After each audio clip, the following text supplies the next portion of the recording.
Hey Nerd Herd, Dynasty Nerds here, back again this week, bringing you a Superflex tight end premium mock draft. We've heard so much about this 23 class, and you're going to see how deep it is with how many talented players get all the way to pick 112. All the way to 112. I'm not going to let you know who I get, but there is a comb-over code later on to check out.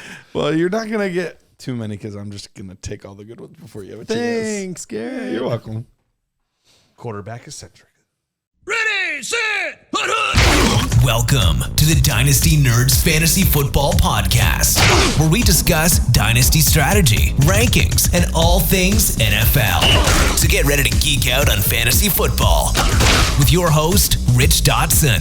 And welcome to the Dynasty Nerds Fantasy Football Podcast. I'm your host, Rich Dotson, and my fellow nerds, Matt O'Hara. Hey. And Garrett Price. How's it going? It's going swell. We're back this week doing what everybody asked us to do. Yes. And craves a way too early Superflex mock draft. I think it's tight end premium as well, right? Superflex tight end premium. There you go. Rookie mock draft. This one's a little bit different. We base it off of an actual mock draft that was done. So we will actually have landing spots to go off of here. So we will tell you the player that we picked, what pick they went in this mock draft, and the team they ended up on, which does have a little bit of influence on these picks.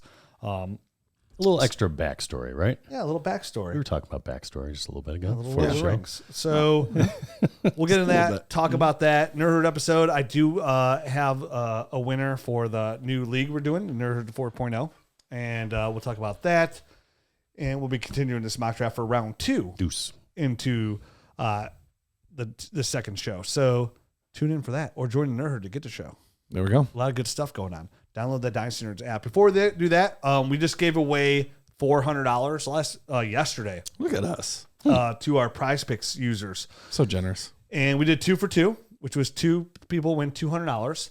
And this week we've upped our match for this week only. We've decided to step it up a little bit as we get closer to Super Bowl. 3 for 300. 3 for 3. So 2 people just won $200. We're gonna give 3 people $300 on Prize Picks. And if you want $300, it's that simple. All you gotta do is go to Prize Picks, download the app, use the promo code NERDS, which is very important. Like if you didn't use the promo code NERDS at any point, you're not eligible. Now this isn't just for new users. At any point, if you signed up for Prize Picks and you use the promo code NERDS, all you have to do is go on Twitter on Thursday and look for the tweet that says, post your Prize Picks here for $300 and post one Prize Pick over-under that you put out there. One power play, whatever you want to do. Any kind of action you have on Prize Picks. And we're going to pick 3 people and give them $300. Love it. So check it out. Prize Picks, that's what it is. It's an over-under app, right? You pick 2 to 5 players, up to 6 now, so you can win up to 25 times your bet. Or action you have on there. It's just player props, NBA, NFL playoffs, college, any kind of sport they have on there. You can mix the players and see where you come up on top. So I did some weekend stuff with the playoffs. I did okay. You know, I broke almost even. Some of those games didn't go the way I thought they would go, but Right. it happens. Yeah, You know, I thought Saquon Barkley would do a little better. Me too. I did. I thought that was going to be a little bit more of a game. I ended up like not even. We were out at enjoying ourselves on a guys' weekend, and that game got largely ignored by like halftime. Oh, by halftime we were in the basement playing pool, Yeah, and exactly. I was already annihilated by that point. Yeah, last week I crushed on that kind of stuff. This week I was like 15 Jamar Chase yards away from hitting another 5-leg parlay. Oh, the burn. So get on there. Do better than Garrett. Do better than myself. Make sure you use the promo code NERDS. Post your picks, and we're going to give 3 people $300. So nice. So you guys ready to get in this mock draft? Yeah. Okay, so this is Superflex Tight End Premium. If you aren't aware of Superflex Tight End Premium, it means you do start 2 quarterbacks. So the quarterbacks' values get a significant bump, and tight ends get 1.5 points per reception for the most part. You can start a second quarterback. Yes. Most of the time, Have that's to. what it is. You don't have to. I've won a league without a second quarterback in the Superflex League. You were rolling dirty everywhere else. I lost a championship to a team with 0 quarterbacks. Come on. Dead serious. How did that happen? Yeah. You guys know Michael Bauer from Dynasty Rewind? Yeah. Had the best. I had the best team in the league. My team was awesome, especially once I heard a starting quarterback wasn't going to be able to play that week. It sounds like he had the better team. Well, clearly he actually did. It was one of those weeks where like He had CMC and like one other guy, and they just went nuclear. Yeah. And I lost in a championship with 2 quarterbacks to a team with 0. That's embarrassing. It was rough. I do a lot in tight end premiums. I usually start 2 tight ends when I can. Yeah. On there, I was rolling the league I won. I was rolling Greg Dulcich most of the year, the rookie, getting me about 17, 18 points a game. So that's the premise of this mock draft, which all our new leagues that we start are Superflex tight end premium, and it's a new way that you see leagues trend to Superflex tight end premium. Yes, I agree. So that's what these picks are going to be based off of. And, as I slowly dive into these rookies even more, for me personally, like as I dive in this class, like there's not a quarterback so far. I haven't dug deep into him enough yet. I mean, Will Levis is really intriguing. CJ Stroud has some upside. Don't overlove him. Bryce Young scares me. The quarterback class is okay. But as I stand early, this class that we've been talking about, it's really deep, right? Like it's a really deep class. But I kind of feel like it's you're talking about tight end 6 through tight end 14, where if I have pick 1-6 and I have pick 112, like I don't know if I'm like freaking out about that. Like I feel like I'm okay there. Now, after the NFL draft, we get through this. Of course, 1-6 and 112 are pretty drastic because you're talking about like Quentin Johnson and like Zach Charbonnet. But what I'm the feeling I came in with, even if I have 1-2 or not 1-2. Like 1-3, 1-4, right around there. Like I would be looking to see if there's any way I could trade back into the first and get somebody's 24 first and be okay to go to like 1-8 and miss out on possibly one of these quarterbacks, make my team a little bit worse and pick up another quality player like Zay Flowers or whatnot, and then get into that 24 class. Because outside of Bijan, outside of Jahmyr Gibbs, outside of Jackson Smith-Njigba, there's nobody at this early in the process, at least, that's like standing out to me going, this guy is a stud, right? Like I'm really happy with him. Where there's already probably at least off the top of my head 4 or 5 guys next year that I already feel that way about. Sure. So it's just 24. Every year's a year when I have draft classes, but I wouldn't be surprised if 24 ends up being better than 23. I think we got a little carried away with all the depth here. I think the thing that has always been the driver of this class has been the running back class. Yeah. And so anytime there's a good running back class, because teams always sorely need that position, I think that's what's been a driver of that. Whereas next year there are some running backs, but there's not as many running backs as this year. But it might be a much more complete class. But even that being said, there's upside at receiver. There's a lot of tight ends that are solid plays. This is a really good tight end class. Yeah, so I think it'll be okay. But I understand you saying like it maybe might not quite live up to the hype. I still think it's a very good class, though. And I'm not saying this is a bad class whatsoever. I don't mean that in that way. Oh, very good class. It has a lot of depth. Like you'll see in our second round, like how many players. I was like, man, I'm excited for the third round of this class. Yeah. Like, by the time we finished the second round, I was like, there's still a lot of players I want on here. And like I will put a caveat as well. Dalton Kincaid of Utah was not in our mock draft. We have it up to 4 rounds, and I find that hard to believe. I feel like he will be drafted in the first 4 rounds 100%. He's a tight end I really like, so he doesn't get selected in our mock draft. But Dalton Kincaid, somebody I really like. And there's a couple other players that I think are a little bit higher or a little bit lower than I would have expected. This is just kind of a composite, and you also notice that with some of the landing spot, there's some repetitive landing spots, just because it's conglomeration of a lot of different drafts put together, and that was the most common team picked. So right. You'll see some like repeats of like Houston and the Buccaneers and the Panthers, and there's some teams that you'll see like multiple times, even taking the same positions. Right. No, it was a tight end, I think, for the Bengals and a tight end for the Packers, which I think speaks to the fact that we all, that the masses out there think they need that position. Mm-hmm. So I do think, it makes sense that they would pick one.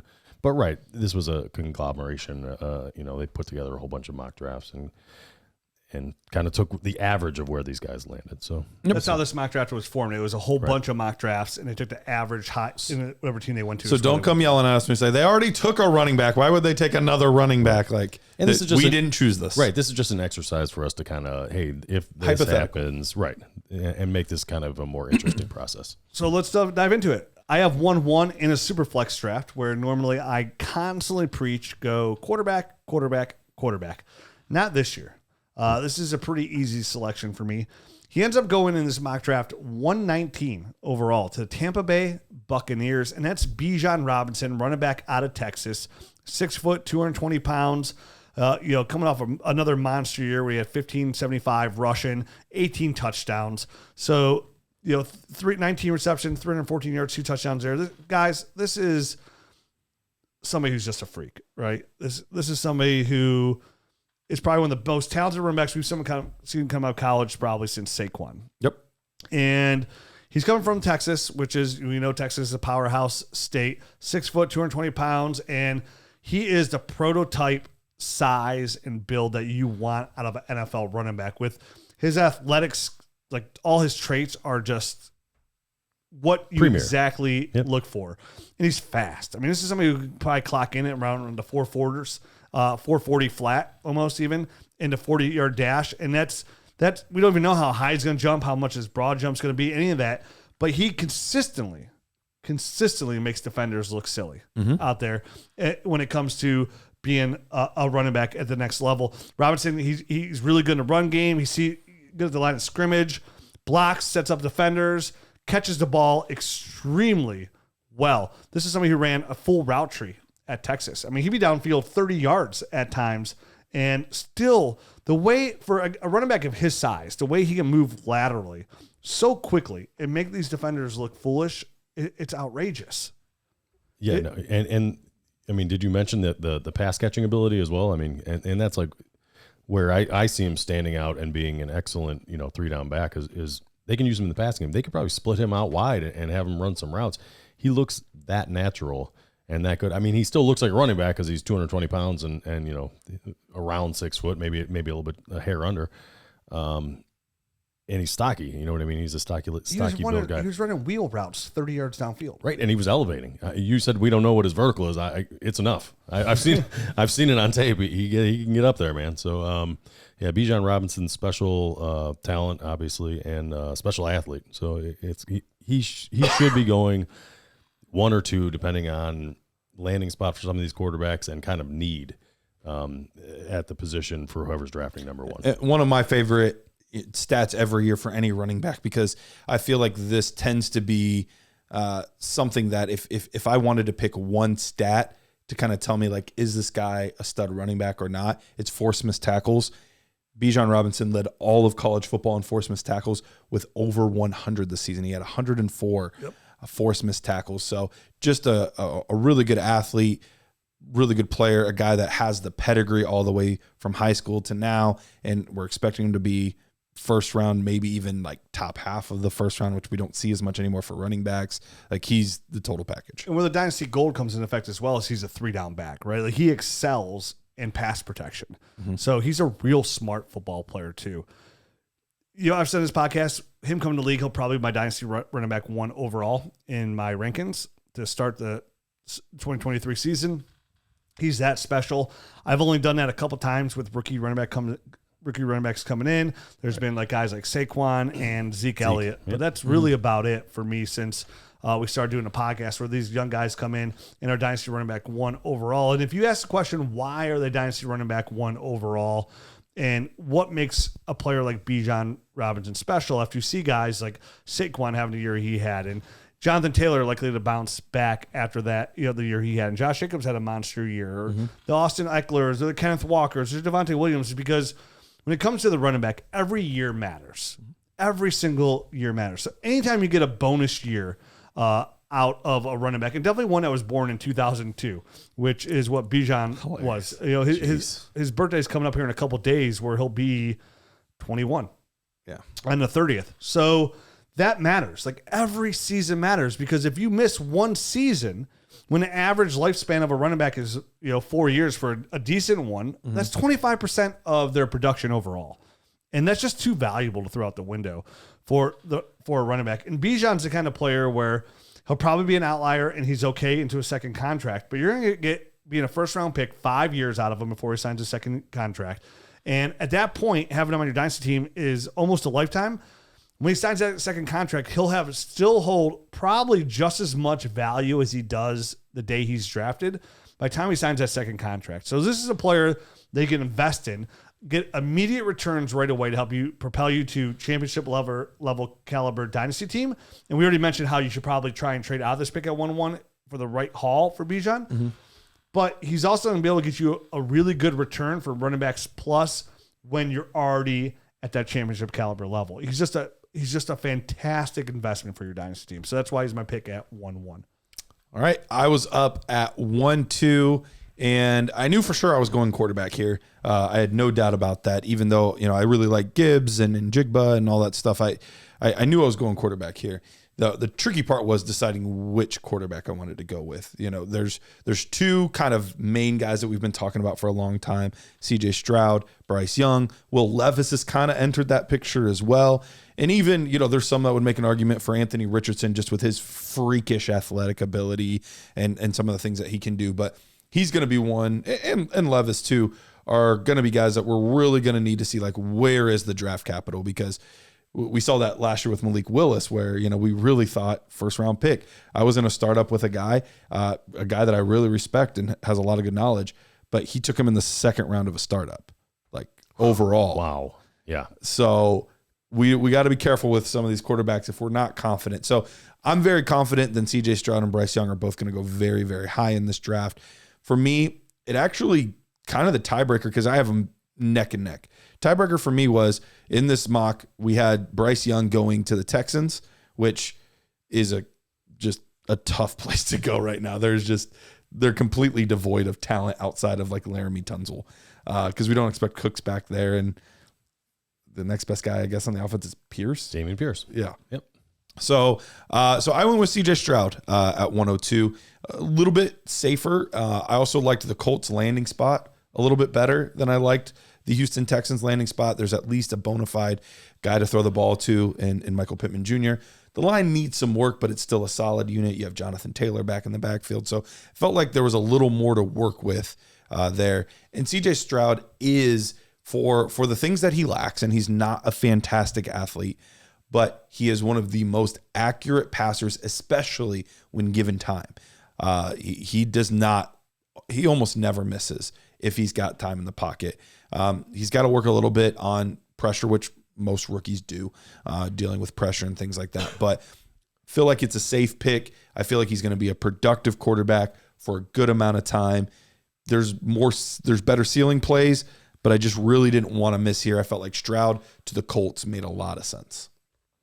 Yeah, for these quarterbacks, we've been saying it more and more as the years go by. And Jared Wackerly, one of our partners, our producers, he said it best on Twitter. It's so hard to predict these quarterbacks. Mm-hmm. It really is, because so much of it is mental, not their attributes. And for me, it's just kind of, I've rolled into his theory as well, where, I'm just going to let the NFL draft kind of dictate where I rank these guys. Anybody, for me in a Superflex draft, if you get first round draft capital, outside of an outlier like Bijan Robinson, I'm taking you with my first pick as soon as possible. And sometimes that can work out. Sometimes it won't work out if you get like a Josh Rosen, right? But you get laughed at. People laughed at the time when we said you got to take Justin Herbert 3rd overall. And people were like, oh, yeah, bad pick out of you guys. And now Justin Herbert's a top 5 startup player. Mm-hmm. People said the same thing about Daniel Jones. And Daniel Jones was a quarterback 1 this year. And he's been, again, Lamar Jackson. Quarterback 15 is still a top 60, top 50 overall fantasy football scorer. Lamar Jackson could be in that line as well. So for me, any of these quarterbacks that get drafted in the first round, I'm pretty much taking them here with my first pick after Bijan Robinson. And I want to see where Jahmyr Gibbs goes, like definitely where he lands in this mock draft. I could probably be okay taking Jahmyr Gibbs ahead of a quarterback I take later. I'd be okay with that pick. For the most part, for me, it's going quarterback, because I'm willing to swing at that fastball all day. Because if I hit it, it's going out of the park. And it's going to really propel me to championship caliber team.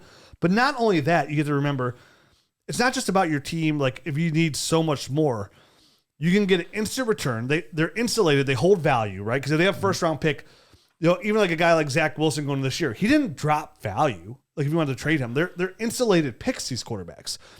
Uninsulated picks are these receivers and running backs that when they go out there and they play on the field and they don't do as well, then their price drops pretty significantly.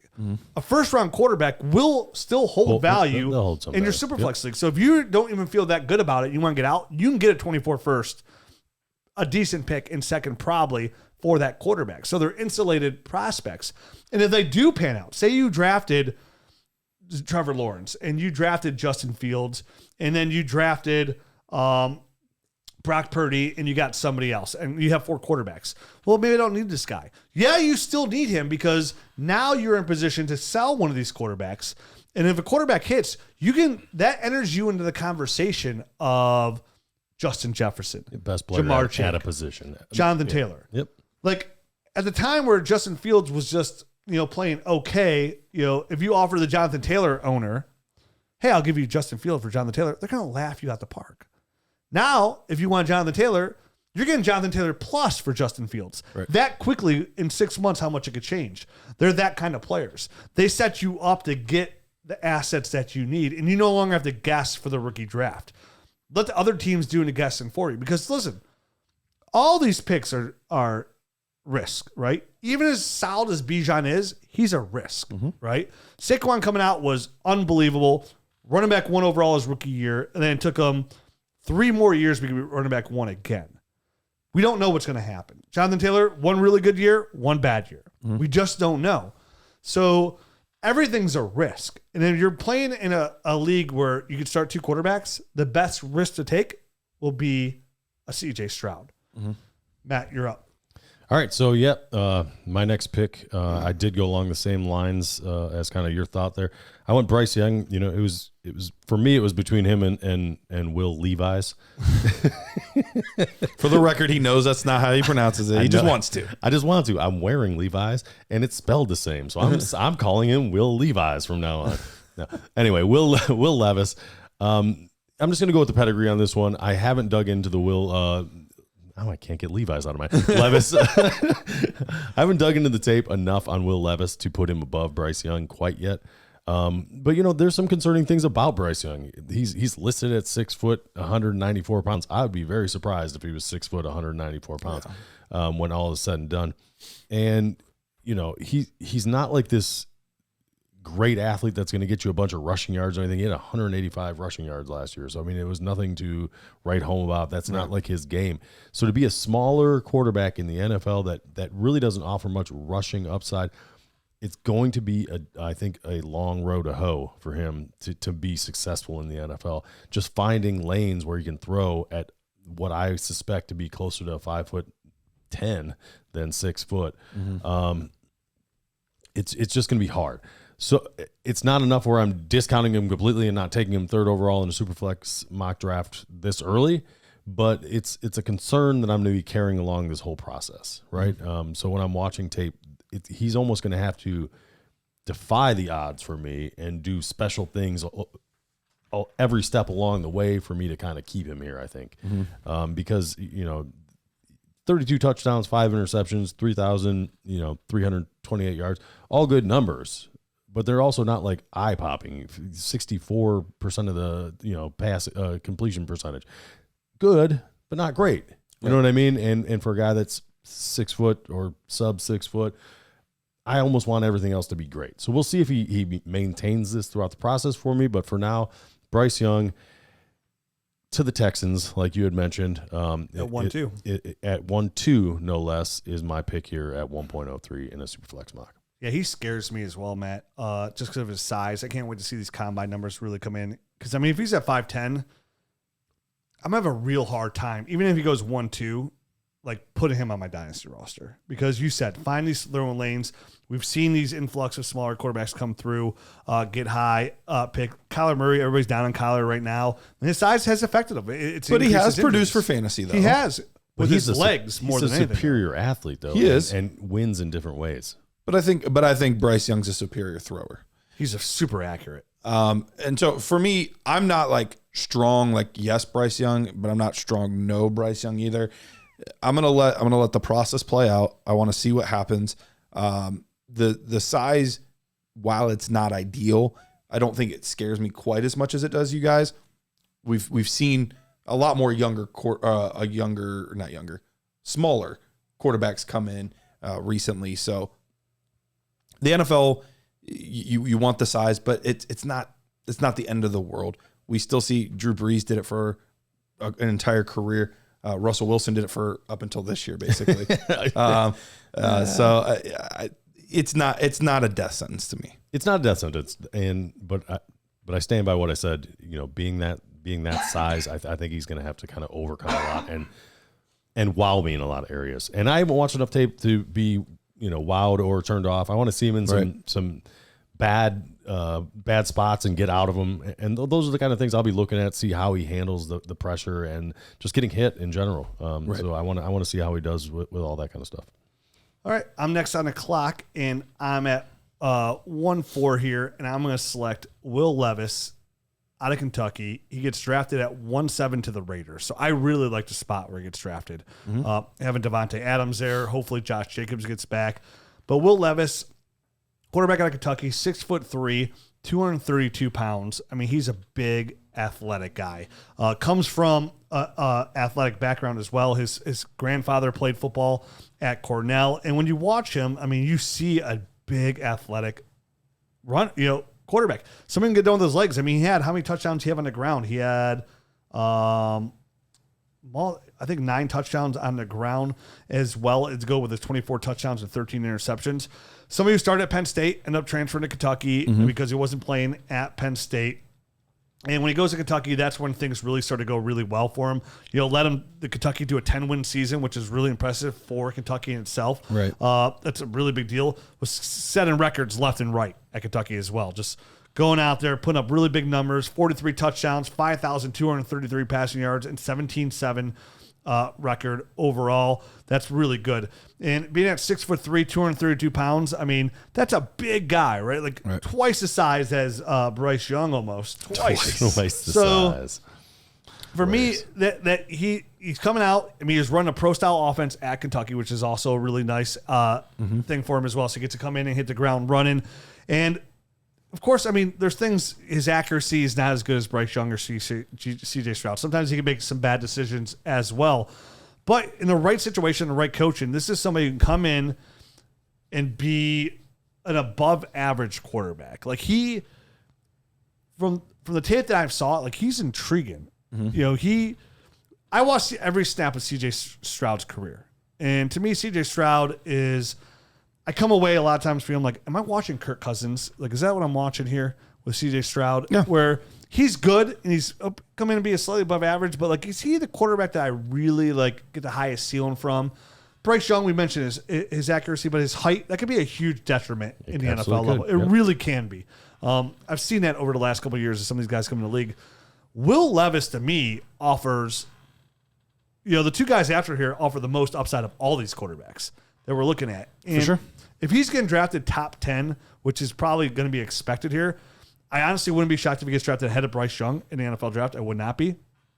But he's going to get the draft capital, and he's got everything that I see here on tape to be a high-caliber quarterback, right? He could be the next Justin Herbert.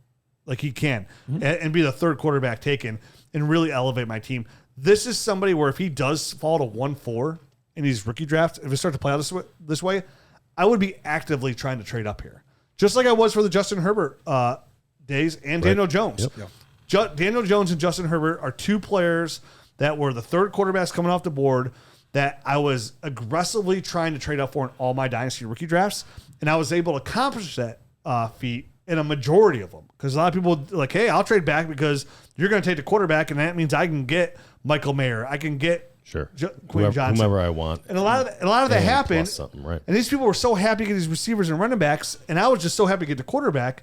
And here I am 3-4 years later, very happy that I gave up minimum assets to move up here. So Will Levis, to me, whether it be the Raiders, the Texans, the Colts, or another team that trades up, is going to be in a really good position because he's going to have the draft capital. Nobody behind him, going to come in right away, and he's athletic enough to compete with C.J. Stroud. You mentioned Bryce Young's athleticism. He's somebody that's going to be sneaky athletic, that's going to get you some work done on the ground that you didn't even realize that you're going to get. Kind of like what Daniel Jones does, where he's averaging 40 yards per game on the ground. So, Levis. Let me ask you this real quick, just out of curiosity. If you would have had 102 instead of 101, would you have taken Levis ahead of Stroud or Bryce Young, or no? As it stands right now, no. But if Will Levis gets drafted ahead of them in the NFL draft, yes. Okay. As of right now, I would probably take Will Levis ahead of Bryce Young. Okay. If I had Matt's pick, I probably would have taken Will Levis because where Matt's concerns are, I have the concerns. And if I have concerns about any of these guys, it's kind of like the receiver, right? Like when I have a coin toss between the receiver, give me the guy who's 6'2", 200 pounds compared to the guy that's 5'8", 195. Sure. Same thing. So if I get a bigger quarterback with a really strong arm and some athleticism, he's going to have top 10 draft capital, I'd rather just roll with that guy. Will Levis, 9 touchdowns in 2021, just 2 this past year. And he had a negative 107 yards rushing because they count sacks against your rushing total. So not quite the athlete. I think, it was 2021. He had 376 yards rushing. Mm-hmm. This past season, all of his numbers were down this season. Yeah, this season wasn't that great. Somewhat of a disappointing season. 9 touchdowns rushing now. Last year. 2021. Yeah. Yep. In 2021. Yes. Yep. Yeah. So, I mean, he can do it. He's proven he can do it. He just, this past season was a bit of a down. This past season was bad. And the numbers I was reading is 2,860 yards, 24 touchdowns, 13 interceptions were off of the 21 tape as well. So, yeah, I mean, it's just somebody who needs some good coaching. Sure. I agree with that. Yep. But to be fair, like we say that, though, like every one of these guys needs to come to the league needs good coaching. For sure. Every one of them does. So for sure, I don't think there's not a Trevor Lawrence, there's not a Joe Burrow, right? There's not any of those prospects in this class, and that's what I don't know. It makes me a little bit nervous about this class, right? I mean, it's one of those things where we could be looking 3 years down the road, 4 years down the road, and we could be like, can you believe all the quarterbacks that were in this class? Such a good class, or we could be saying the complete opposite, like, what a dud! Like, what a dud of a class. What was that third guy that got picked? Yeah, like, we don't want that. We don't want that Jake Locker year. Exactly. Christian Ponder, Jake Locker, they're all bad. They all had the draft capital. Doo-doo. Yep. But it's a risk. It's a juice that's worth the squeeze. It is. It is worth the squeeze. Well, I pivoted from the position. I would be lying if I didn't say that Anthony Richardson crossed my mind. But I need to see for sure that he is a first-round pick, and especially, a top 20 pick. Right. Before I would draft him above Jahmyr Gibbs. But our mock draft has him Anthony Richardson going 1-9 to the Panthers. Yeah. In this it did, but I still need to see it. Okay. I still don't believe it. Like, I need to see it for real. This is a mock draft. Yeah, but it's not real. That's true. That's fair. In the mock it did. But I love Gibbs. I think he's such a fantastic player. I've mentioned it before. He reminds me of Jamal Charles. He does. He's got good acceleration, good top end speed, works between the tackles better than you would think, and just a fantastic pass catcher. And then you put him in the first round. He's a first round pick in this. And he went to the Eagles, which if he's with the Eagles and he's with Jalen Hurts and he's with, I would almost be willing to take him above these quarterbacks with him on the Eagles. I thought about it. I mean, I really would. And then, like, if you've been listening to the show for a while, that's hard for me to say when it comes to these quarterbacks. But that's how, like you mentioned, Matt, like how questionable these quarterbacks is. Absolutely. Like Jahmyr Gibbs to me is like, he's so safe. Him on the Eagles late first on any of these good teams, and he goes into first. That's like, a 5-year deal now. That's a home run threat at running back that's going to give you, if he's anywhere near Jamal Charles, you can go out and get the quarterback you want. Him and Hurts running the option together. Oof. Oh, giggity goo. Yeah, so I was honestly kind of surprised. And it's the right, smart, safe way to go is to take the quarterbacks. But I was really glad that you guys did, because then it made it really easy for me to just say, I'm taking Gibbs here. I like Richardson's upside, but Gibbs is, and also I tend to, especially if I'm in the top 6, I really don't want to miss. And that's one thing that is really whole first round, but especially if it's a top 6 pick, I do not want to miss.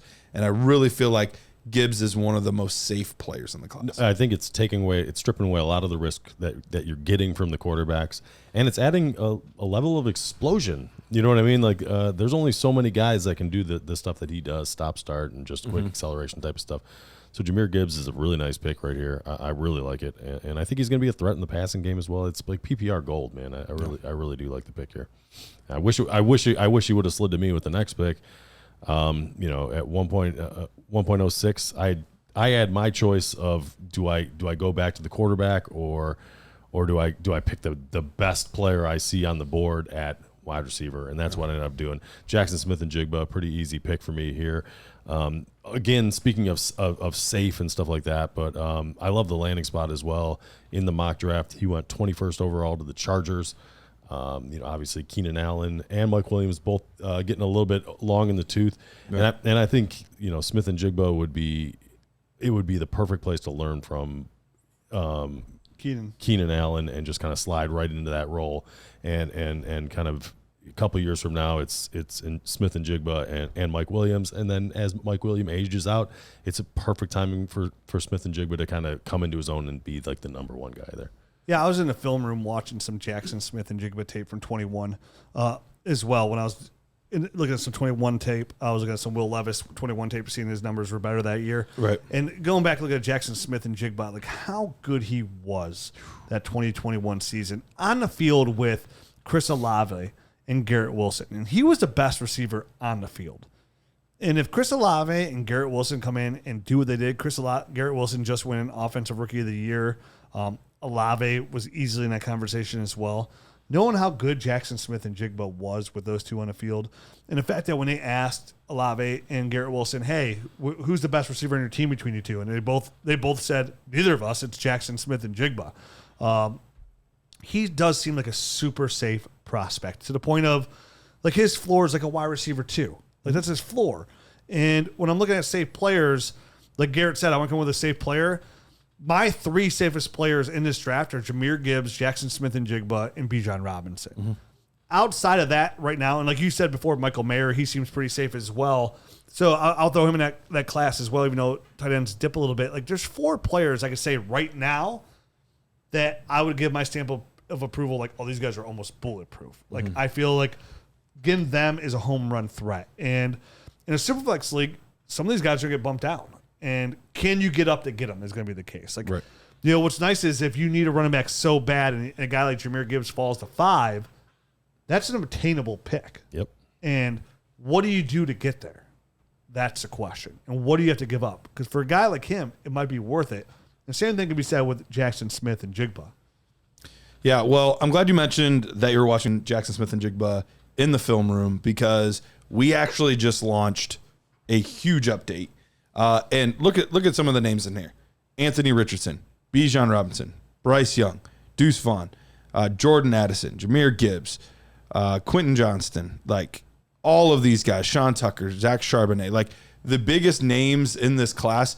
And these are just the ones that we just recently added. Like these, we have literally anybody that you want, anybody you're looking for. There's like 2 or 3 guys that we're still looking for all 22 tape on. But even those guys, we have like standard games of them, the broadcast view. But we're a little bougie here. We like our all 22. You get all the views, all the angles, especially for these running backs. It's so great for being able to tell their vision and what blocking scheme's going on and all that kind of stuff. So absolutely make sure if you have not signed up for the Nerd Herd,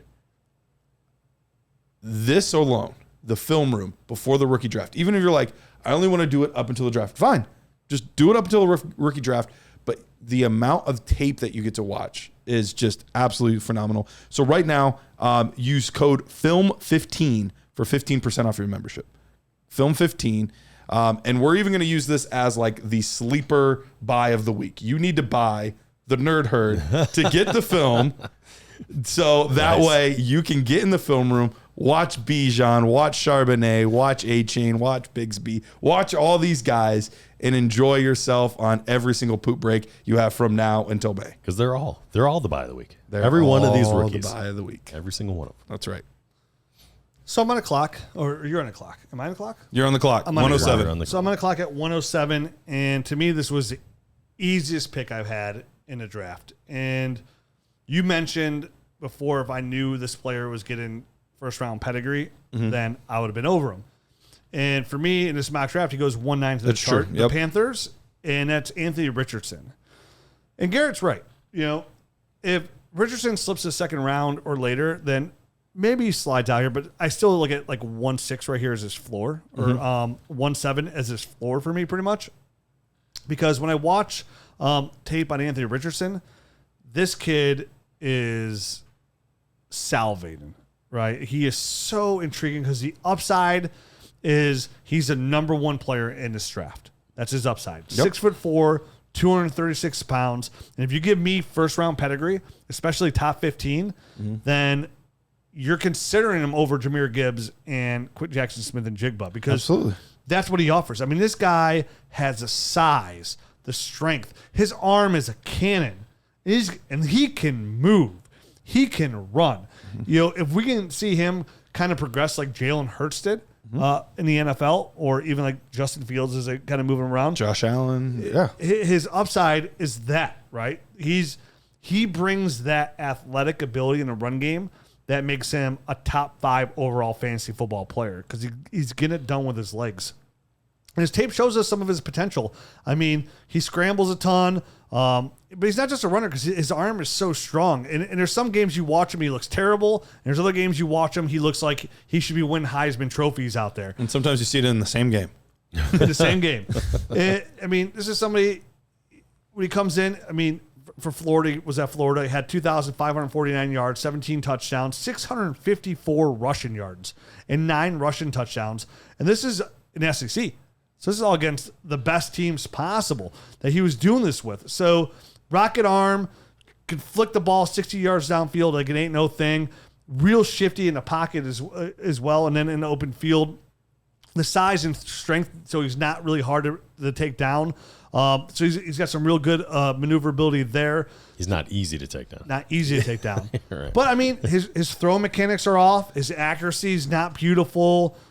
Sometimes he gets a little flustered, like when things aren't going his way or the reads that's not for him, and get a little bit flustered and kind of slow things down for him where he should be getting rid of the ball instead of he's holding on and trying to use that athletic ability a little bit too much as well. We'll have like 5 guys on him and then he's trying to throw the ball downfield. But when you look at him, like you mentioned Josh Allen, right? Or like a Josh Allen, a Ben Roethlisberger-esque kind of player, somebody who's a big, strong quarterback that ain't coming down easy, that can get stuff done with his legs. And that's what Anthony Richardson does. I mean, after his first game of the season, we were talking like, me and Jared were texting like, this kid might be the 1-1 Superflex drafts this year over Bijan. Can you believe it? He looked that good in his first game. I remember that. So he needs to go somewhere where he can be developed into a really good football player. So if he went to the Panthers, like I want to know who the offensive coordinator is and who the head coach is, because 100%. he needs to develop and become an NFL player. But I mean, if he gets top 10 pedigree, he's going to start pretty quickly there in the Panthers. And guess what? If he's not ready, he's going to be running the ball a ton like Justin Fields was, which is end up being a quarterback 1 alone. Right. And if we look for the Panthers to add another receiver to go with DJ Moore and Terrace Marshall, this is going to be a really good spot for him, even the Panthers. He's really intriguing, high risk, but very high reward. Super high reward. So for me, this was at 1.7, a very easy pick. And again, if I was at 1.10, 1.9, I'm desperately trying to trade up here to get him to add onto my dynasty roster because of the upside he offers. And just one more quick thing. I mean, in the past, in 2022 and 2021, his long runs were 81 yards this past year and 80 last year. I mean, a lot of quarterbacks can compile and get there from, get to 600 yards. 20 yards here. Dinking and dunking, but he's breaking off big, long runs just to kind of show what kind of athlete he is. You don't see that very often. I was cutting up the LSU game a couple of weeks ago, and literally, like, the first play of the game, he throws, like, a rocket just on a dime to the end zone, like 50-some yard touchdown, 60-yard touchdown. Later in the game was that 81-yard run where he juked one guy out, broke another tackle with physicality, and then raced it like and the deuce. It's just, I mean, but then in the same game, he's got a 5-yard just dump off into the end zone, and he throws it 1.5 yards behind the guy and like at his feet. So it's like, yeah, man, if he could clean everything up, if he could become consistent, which is easier said than done. It is. But if he can do that, I mean, we're talking about an elite dynasty asset. A player that I want to try and find a way to come away with in my drafts somehow, some way in multiple Superflex leagues, because that juice looks delicious. And he's a guy that could slide depending on just people's appetite for that kind of polarizing player, right? I mean, so in Superflex drafts, he's a guy that could be hanging around now or even later in the first round, depending on how your drafts go. So, it's the ultimate home run swing, and we'll see if if he makes contact or it's a strikeout. That's kind of it'll be where he gets drafted. Really, yep. I mean, that's going to determine if he goes here to 1-9, he'll probably go right around here, if not higher, in your Superflex draft for sure. If he falls out into the late 20s, late first, then he's going to slip in your rookie draft because people are going to want Quentin Johnson. They're going to want these running backs. They're going to want the tight end. So it'd be real interesting. He's one I got my eyes on for the NFL draft to see where he ends up, and I can't wait to see his combine as well and see how he works there. Speaking of Quentin Johnston, I took him here at 108. In the mock, he went 112 to the Texans. So that would be pairing him up with Bryce Young. Right. And he gets to stay home. He played at TCU. He's getting to stay in his home state, which is always nice for guys. And what it will come down to, honestly, is one, that's great draft capital for a wide receiver. Mm-hmm. Top 15 is awesome. On top of that, he has the physical attributes that you're looking for. He's got the size, he's got the speed, he's got those things. So that's another box checked. And then if he goes to the Texans, I get it. It's not the ideal landing spot. It's not like this established quarterback and they're just missing that one. But there's really no one else to catch the football. Right. At this point, he will be absolutely fed. If this is the scenario, Cooks is gone. Cooks is almost for sure gone. Really, the only guy left of any note is Nico Collins, who has shown flashes but has never put it together.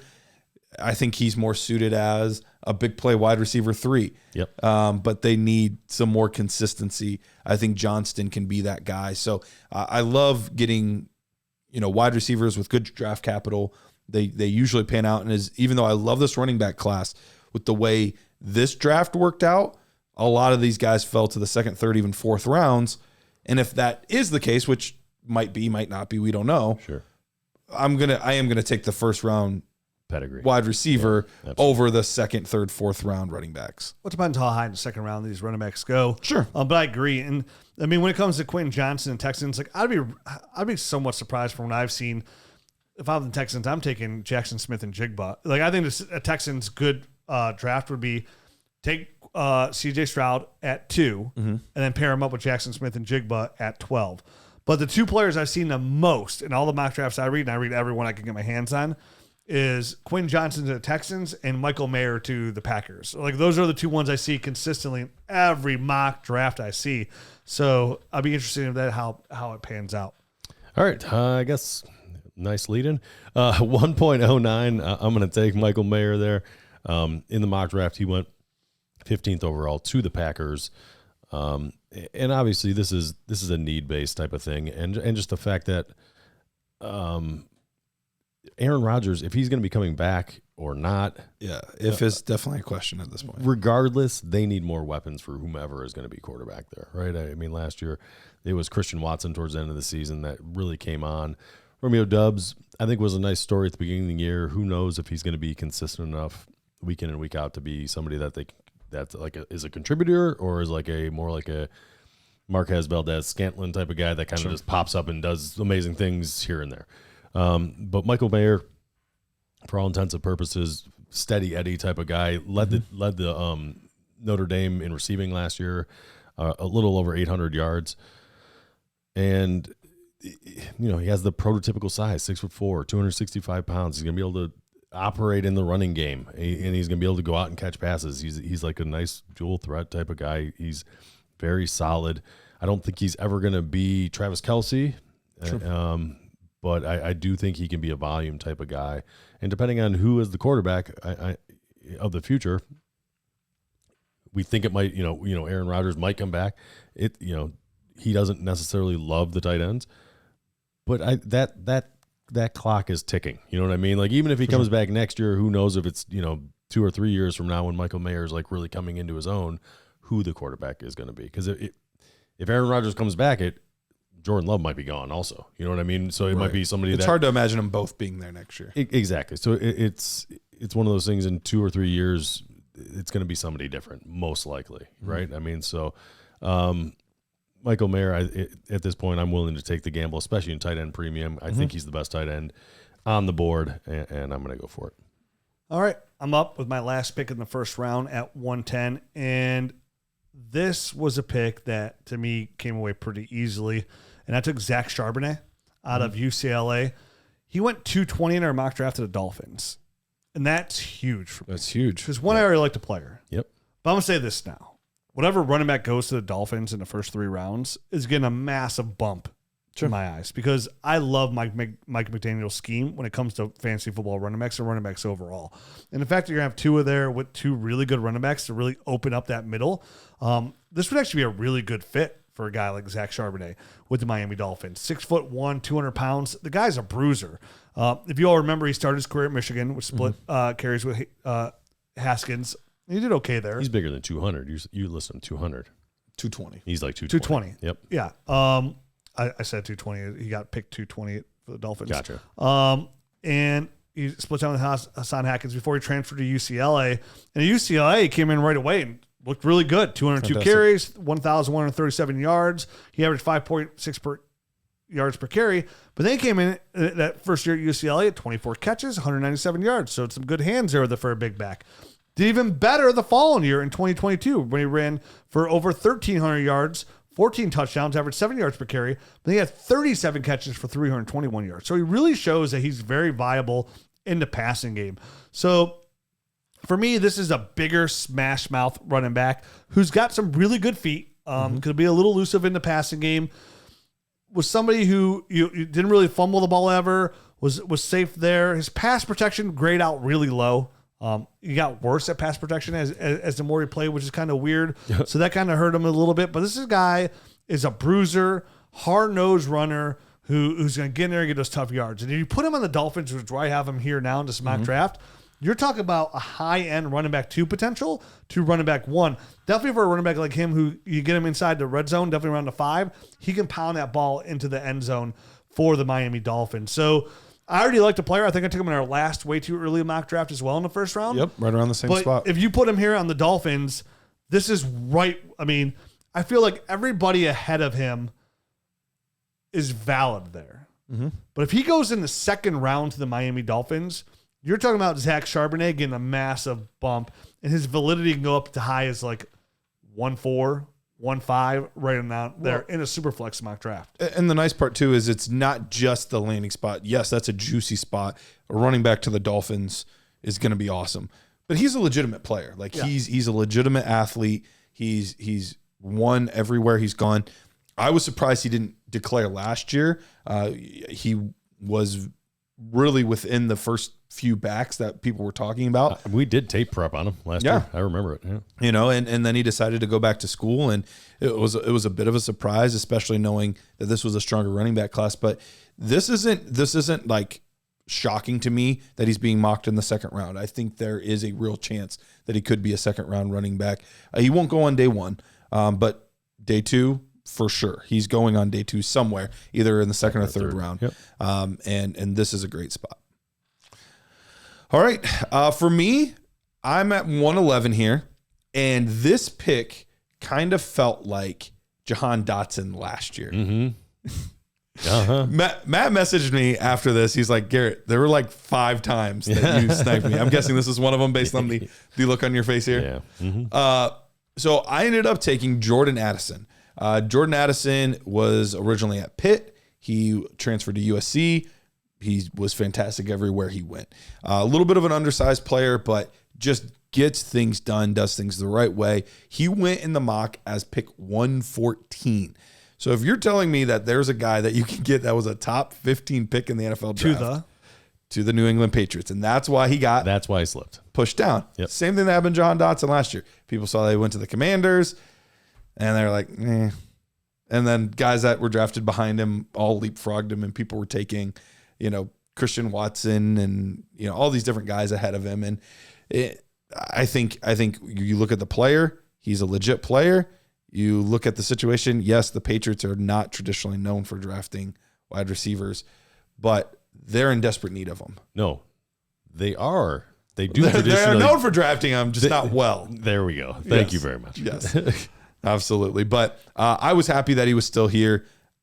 He's another one of these guys that I feel like is going to fit in the mold of players that I tend to like.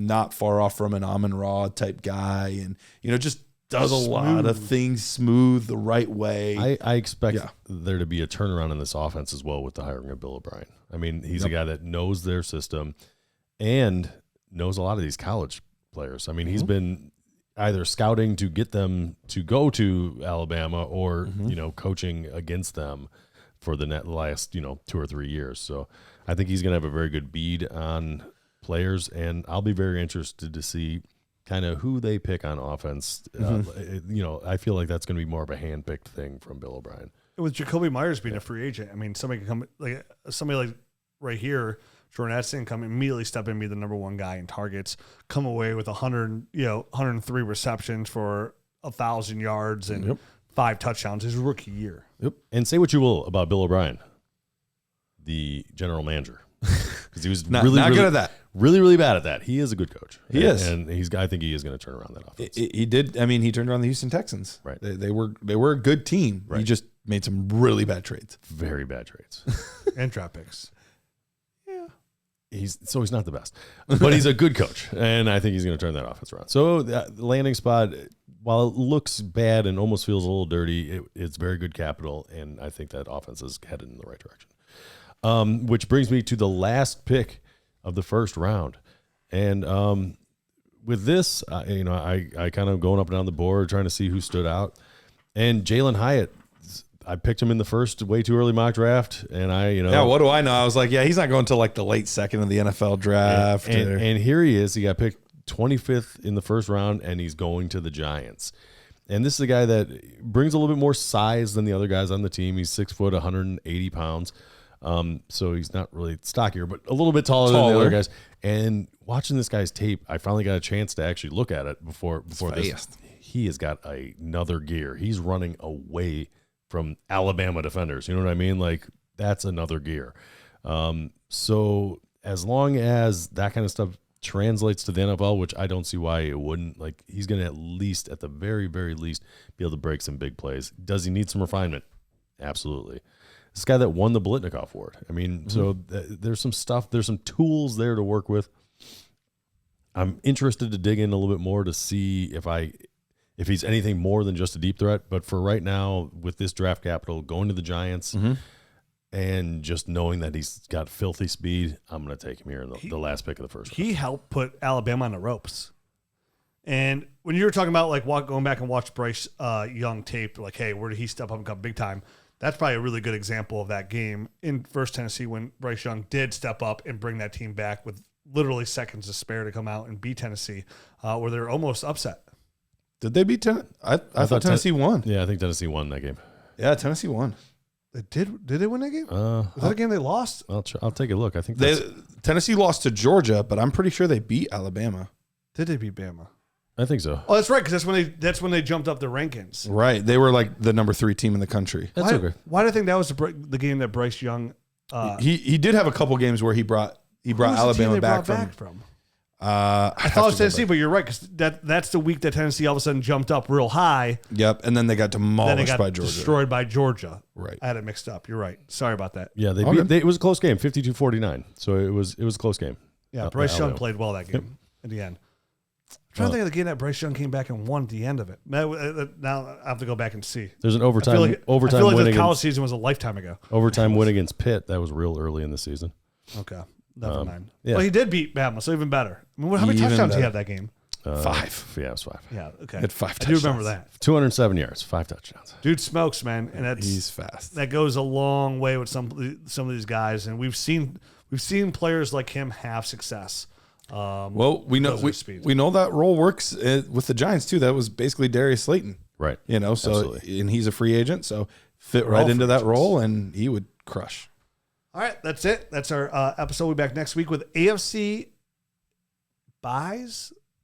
Yes. And then the Nerd Herd show will be sells. Yep. The following week will be NFC sells, NFC buys. So we'll be back next week talking about some AFC buys, some of our favorite players we think you should be out buying for your Dynasty team. We'll be back. Leave us a rating and review if you enjoy the show. And of course, like we mentioned, use that code FILM15 to save yourself 15% off of Como the codes. comb over coves, the film room. That's where I'm gonna spend all my time for these next couple of months. Is in the Dynasty Nerds film room, That's like it. Garrett mentioned. Meet us there. We'll be in the phone room. We will be there. Hundreds and hundreds of hours of film. Like Garrett said, every poop. Every poop, every bathroom break. That's what you're doing. That's why I literally spent all my time watching Jackson Smith-Njigba. So we'll be back next week talking more Dynasty. Fantasy football. Adios. I want to see if this is how it goes.